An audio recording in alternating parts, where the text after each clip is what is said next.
ఆగు ఆచార్య దేవా, ఏమంటివి జాతి నెపమన సోత శుద్ధిని కింద నిలువ అర్హత లేదందువా. ఎంత మాట ఇది క్షాత్ర పరీక్షయే గాని క్షత్రియ పరీక్ష కాదే. కాకూడదు, ఇది కుల పరీక్షయే అందువా. నీ తండ్రి భరద్వాజుని సంభవం ఎట్టిది, అతి దుముక్షాకరమైన నీ సంభవం ఎట్టిది. అగ్నికుండలో పుట్టిదివి కదయ్యా, నీదే కులము. అంతేగాక ఈ మా కుల గురువైన వశిష్ఠుడు దేవకీ వేషయకు ఉర్వశీ పుత్రుడు కాడా, ఆయనదే కులము. ఆయన పంచమజాతి కన్యకు అరుంధతి యందు శక్తిని, ఆ శక్తి చండాగణ యందు పరాశరుని, ఆ పరాశరుని పల్లె పడుచైన మత్స్యగంధి యందు మా తాత వ్యాసుని, ఆ వ్యాసుడు విధవరాండ్లైన మా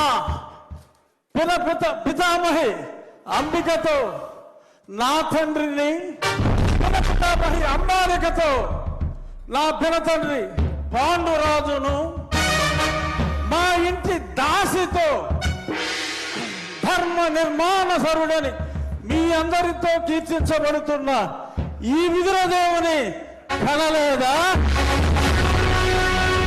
నాతో చెప్పిందేమయ్యా, భక్తి క్షత్రబీజ ప్రాధాన్యములతో సంకరమైన మా గురువంశము ఏనాడో కులహీనమైనది. కాగా నేను కులము వ్యర్థవాదములు.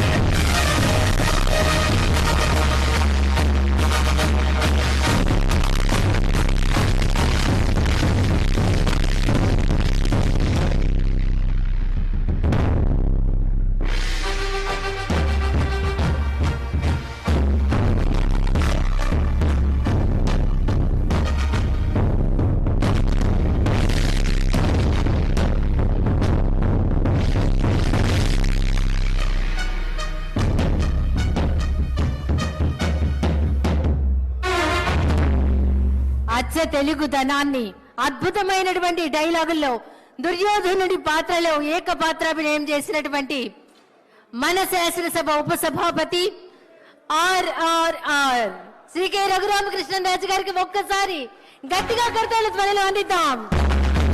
అభినందనలు సార్.